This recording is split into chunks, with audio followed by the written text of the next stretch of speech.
సైదాబాద్ కాలనీకి చెందిన రమాదేవి స్కూల్ విద్యార్థులు ఆరుష్ అవ్యుత్ నేషనల్ తైక్వాండో పోటీల్లో గోల్డ్ మెడల్ సాధించారు. ఆదివారం బెంగళూరులో జరిగిన జాతీయ తైక్వాండో ఛాంపియన్షిప్ 2024లో అండర్-10 వయసు బాలురు విభాగంలో అవ్యుక్త్ గోల్డ్ మెడల్ సాధించాడు. తైక్వాండో పోటీల్లో జాతీయ స్థాయిలో ప్రతిభ కనబరిచిన ఇరువురిని కోచ్లు, పాఠశాల ఉపాధ్యాయులు, సైదాబాద్ కాలనీ వాసులు అభినందించారు.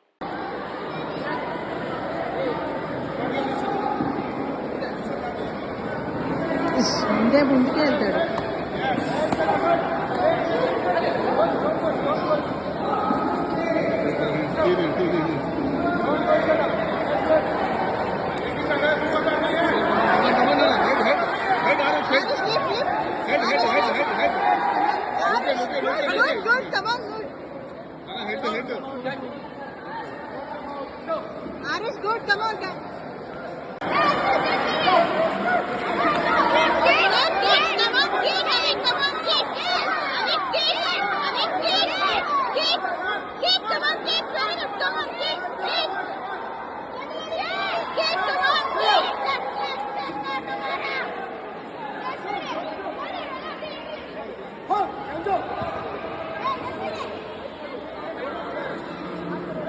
Come on, Avi, come on,